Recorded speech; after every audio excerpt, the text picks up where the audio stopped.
Hey guys, let's start with a very interesting pro-revenge story from Fox. Cancel a land lease and hope to make a windfall. Hope you like a lot of dirt. Let me preface this by noting that this revenge was not my doing. At least, not exactly.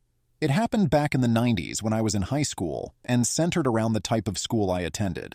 So, in case you weren't aware, it's very common in agricultural communities to have what are known as farmers' schools. That's not a technical term, but more just something easy to define them. The schools are generally organized by the local farmers, and while you still study the various courses needed to get into college, you also study farming technology courses and get credit hours for work study, i.e. working on one or more farms. The area I lived in was surrounded by a number of large farms which grew cotton primarily. So during the year, we'd spend time out in the field both tilling, planting, and harvesting. One of the farms near the school was this 1,000-acre spread that, like the others, grew mostly cotton, though sometimes they rotated to soybeans or silage. Basically corn, but you don't harvest it. This farm had a long partnership with the school, so the students provided near-free labor for the farmer. The farmer leased this property from some out-of-state owner and paid them a portion of the revenue from the harvest. Imagine my surprise, then, when I and many of my classmates arrived at the farm to do our work study, and the farmer instructed some to crew the sprayers and start spraying herbicide on the fields, while others, myself included, were to take tractors and discs and plow everything under. The farmer wanted every square inch of the fields returned to just dirt. We were shocked, to say the least, but after some discussion, we set to work. It took us the better part of a weekend to do so, and when we were done, the field was in a beautiful, if barren, state. The farmer thanked each of us personally and paid us about $500 each. Quite the sum for a 90s high school senior. We returned to the school, told our headmaster that the contract was completed, and he informed us that the farmer would no longer be working with the school, and we'd be sent to one of the other larger farms for the rest of the year, and our work study. It was probably 2 or 3 months later before word started going around about why we'd been instructed to destroy the crop. Granted, these were just rumors, but based on how things turned out for the farmer, I suspect there's some truth to it. So apparently the landowner had decided that he was going to not renew the lease the farmer had on the land. This lease renewal just so happened to fall a few weeks before harvest season would start. Given that the average cotton farm earns about $1,500 per acre, a 1,000-acre farm would easily net the owner $1.5 million. About $500K of that being pure profit. I don't know what the farmer's lease was, but it stands to reason that it wasn't anywhere near that. So this landowner had figured out a neat little trick.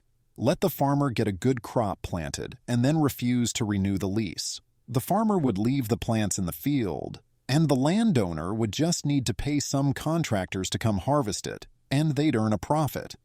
Since, at the time, the farmer's lease wasn't yet up, he decided to prevent that from happening. His act of revenge against the owner was to prevent them from cashing in on their hard work. Sure, it destroyed his farm, and he had to sell off most everything he owned to buy some property for himself, but he'd proved a point. The owner did try to sue the farmer, though he, the owner, really didn't have a leg to stand on, or so I was told. I think the court ruled that since the farmer was still under the lease when he had the land tilled under, then it was his property to do with as he wished, and thus the landowner couldn't tell him what to do with his property.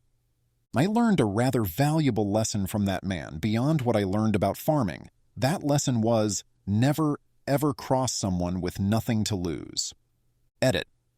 Since it was brought up in the comments, let me add some details here. Cotton is one of the few crops which leave a negative nutrient value in the soil, meaning that after harvest, even if you till the dead plants under, or even if you till them prior to harvest, you won't have as much nutrients as you started with. That's why farmers will plant another crop, usually winter wheat, in place, and then till it under, rather than harvesting it. This is something commonly called a green manure, but it works to put nutrients that the cotton pulled out of the soil back into it. While the ground wouldn't have been completely dead or sterile, Any crop planted on that tract of land, without further treatment of the soil, wouldn't have produced the same acre-per-acre yield that a comparable crop would have had he gone to harvest and planted the secondary crop. Which means that the landowner would either have to plant the green manure and spend money that way, or pay by the ton to use artificial fertilizer. Here are some top comments on the post. The first one is from Keran. This reminds me of a story I read about someone who was renting a home but had put a ton of effort into planting beautiful a garden and maintaining the property. The landlord never put a penny into it, but either decided not to renew lease or to up the rent beyond what they could afford, so they had to move. And thankfully, they were lucky enough to have kept meticulous receipts for how much work they'd put into the garden. They found a new place and transplanted every single thing they'd planted, leaving the yard barren except for basic turf filled with a few random patches of dirt where stuff used to be. The landlord tried to pitch a fit because the next people who rented had agreed with the price on the expectation that it included the garden. Fortunately, they were in the clear because the garden belonged to them. Unfortunately, I guess transplanting 1,000 acres of cotton isn't exactly feasible. Beowulf33232 replies to Keran. I remember that, or a similar story.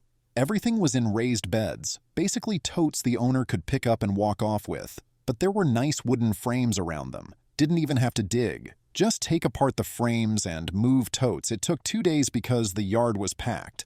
Landlord advertised the place with pictures from before the eviction notice, and at least 3 people looking to move in declined when they saw the barren backyard.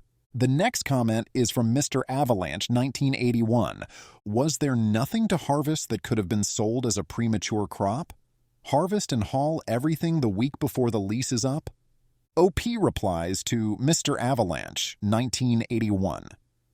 Cotton doesn't work that way. With cotton, typically you let it go to bud, and then when the buds open to reveal the fibers, you spray a defoliant on the field to kill the plant. You let it stay in the field a couple weeks, mostly till it's dried out, and then harvest it. You don't do a staged harvest like with some crops. For example, with corn, you have 2 basic harvest methods. If the crop is still green, you can harvest it for silage. Silage being a kind of animal feed. In that case, you cut up the entire plant, stalk and all, and harvest that way. If you wait till it dries out and dies, you harvest instead for grain. Note: the reason you spray to kill the plant is so it doesn't drop the buds. If you didn't do this, the crop would simply fall off the plant, and you'd be back to square one. The next comment is from Artist Idea U. The exact same thing happened to a friend of mine who had a successful garden supplies business in Somerville, Melbourne called Somerville Garden Supplies. They had built up the business over several years, but when they ran out of options and it was time for a new lease, the landlord refused, gave some bullshit excuse. She took over the lease and continued on the business, renaming it Renee's Somerville Garden Supplies. Now, this is in a smallish community in the outskirts of Melbourne, and my friend told every single one of his customers what had happened. Plus, before he left, the klutz accidentally spilt a heap of fish oil down all the gutters, so the place smelt like a fish factory when they left. She went out of business within a year, and he re-established down the road. Oh, and he got her back when buying her stock because you cannot accurately weigh mounds of gravel, and she bargained him down when he sold his existing stock. He did the same to her, but deliberately underestimating the weight when she was selling out. The revenge was heavy and eye-opening. The owner wanted to cancel the lease right before harvest so that he could unduly profit from the farm the farmer had been working on. But the farmer inflicted a heavy revenge by destroying the crop, and the owner could not stop him. The revenge was perfect, but destroying the crop is not justifiable as millions of people are dying of hunger. OP could have taken his revenge in another way. Whatever. Let's now jump on to another story from Call Me Swelling Ton. He was fired for inadvertently stumbling on my boss's malfeasance. I used his obsession with golf and watches to get him fired. This was in the last throes of the analog mid-90s. Fax machines, FedEx, dial-up computing, and voicemail were the most common business tools. I was a young regional sales manager for a major branded consumer product. I covered the grocery class of trade in 11 Western states. My division worked out of Chicago, and I had a home office on the West Coast. I had made my reputation by typically making my quota and keeping costs within budget. I would get reassigned to struggling markets, and more often than not, I would usually make my sales number. Nothing too fancy. I just figured where the best opportunities were and concentrated on them. In those days, we had something called Market Development Funds, MDF, or as we called it, Making Days Fun. In the time before such things were deemed illegal, it was money we could literally use for almost anything you could imagine. Wining and dining, sending buyers to the Super Bowl, taking them on market research trips. I once took 6 honchos for a weekend of fishing in Mexico. As long as you had the receipts and your boss knew, except in cases where they specifically asked not to know, we were free to spend money as we saw fit. This was old-school Mad Men-style slush funds, all tax-deductible. Typically, the MDF money was 2% of your total annual gross sales and was use it or lose it, meaning it had to be spent because it wouldn't roll over. I always had some left over. As a team player, I would let my boss, Sasquatch, know so he could use it. No big deal. Towards the end of the year, my weekly FedEx pack from the company started including sign-offs for payments to a supplier I had never heard of before. What was weird is they were for a demo company that wasn't one of my regional suppliers. If you have ever been offered a sample or a coupon in a grocery store, that was a demo company. I called the broker agent in that market and learned that they had never used the company, or even heard of them.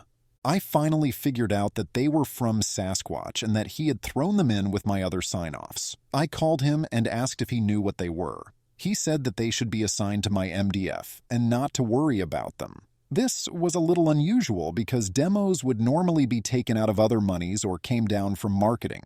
Whatever, I signed off on them. Hung out to dry.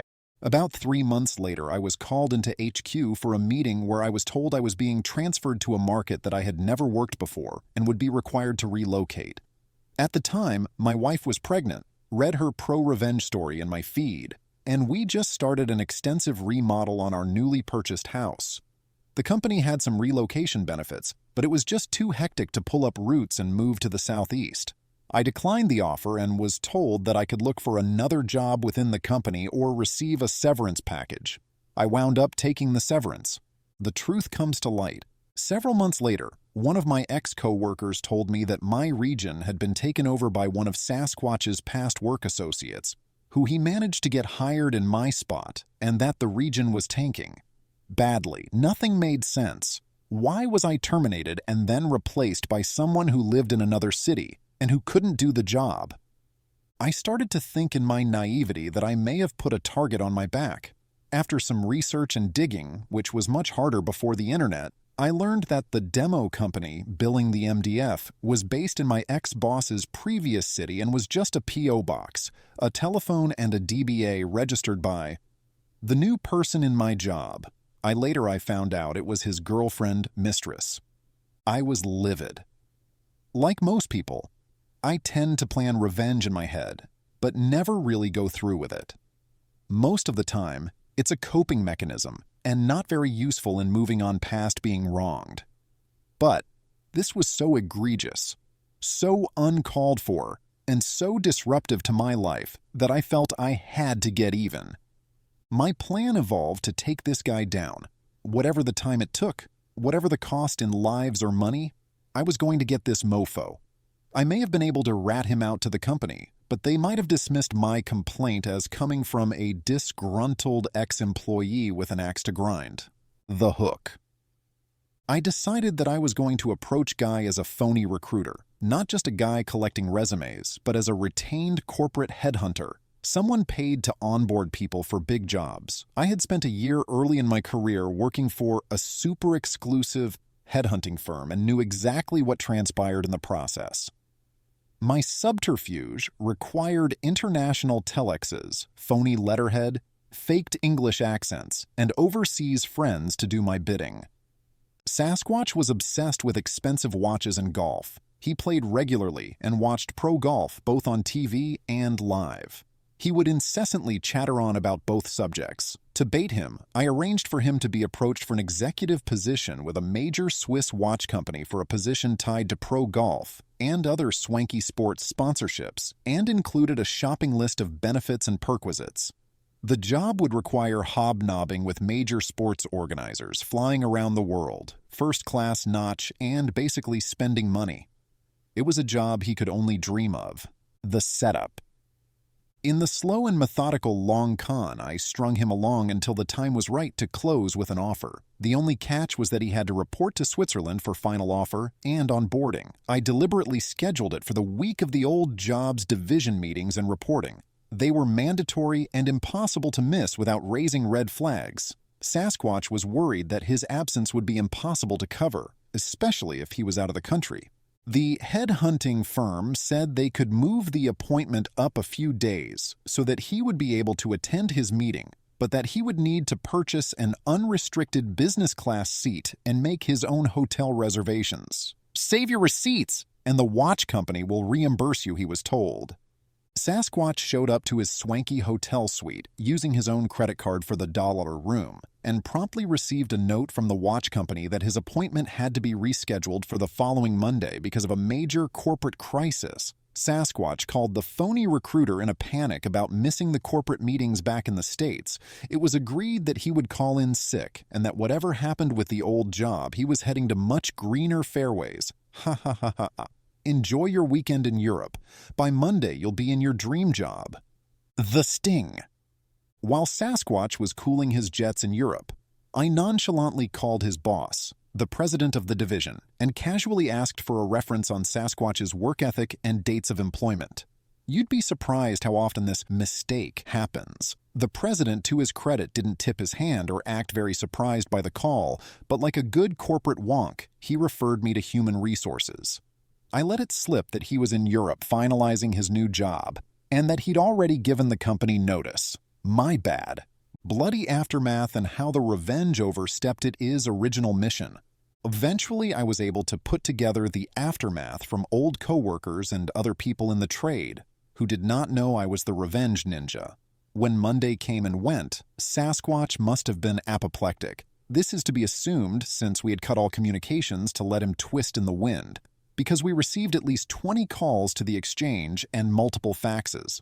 Sasquatch hung around the hotel for a day or two and then finally decided to leave for home. I assume at some point he may have contacted the watch company, but I never confirmed it.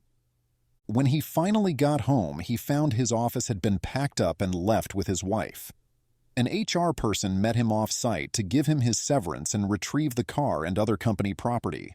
I heard his wife left him sometime later and his mistress was fired for theft. I figure he spent at least $10,000 on travel and hotel.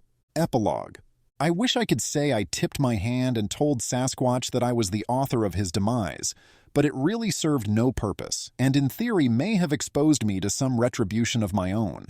By my moral lodestar, I got even with a thief who was content to steal and take my livelihood. That was plenty. Sicilian Alzheimer's never forget an offense, very humbled that this blew up. I have been accused of having a cold heart on those who have slighted me. I'm not too proud to admit there were some revenge plans that backfired or were never implemented. I am an argumentative SOB and comfortable enough in my own skin to take a few random jabs and some healthy skepticism from Redditors. I defend myself in the hope that someone will learn that there are indeed times when revenge is appropriate. My real-world experiences came before the internet. Doxing, ghosting, texting, social media, Google, and all the other stuff that makes people sure everything is a scam. I've had some fun and memorable experiences in my life. The story of Sasquatch is true and less complicated than you'd think. The key to any confidence scam, literally the word con comes from confidence, is the confidence the mark puts on the con artist. Sasquatch was a Swiss watch fanboy. He wore expensive models and knew everything there was to know about rare watches and their complications. Additionally, he lived for golf, played golf, watched golf, anything golf. So, when my real recruiter friend from the UK called him and said, "My Swiss client is confidentially putting together a hospitality ambassador position in the US. We are looking for someone who knows golf and other sports, knows watches, and is comfortable with high-level interactions at a six-figure salary with a huge travel budget, car and entertainment allowances, free or low-cost access to the best watches in the world, and a budget to set up a small team of minions. How hard do you think it would be for him to recruit Sasquatch? A few faxes from a third party, a phone call or two, and some cobbled-together letterhead, and the guy was hooked. If Sasquatch harbored any concerns that it was fake, he certainly would have refused to lay out travel expenses. I myself have fronted travel money while interviewing, so it really wasn't much of a reach. I'll say that revenge isn't always pleasant, and sometimes I think it feels a little sickening. These are the consequences of this type of action. As I age, I agree to a certain extent that living well is the best revenge, but only after someone pays for what they did. It was truly a pro-revenge. When OP discovered his boss's corruption scheme, his boss got him fired. OP then planned a meticulously calculated revenge by posing as a company representative and offering his former boss a fake job opportunity. When OP's former boss traveled to Europe for an interview, OP informed the employer that his former boss was in Europe for an interview. This led to OP losing his job, reputation, and on top of it, he also lost his wife. Even his mistress was eventually fired from the company.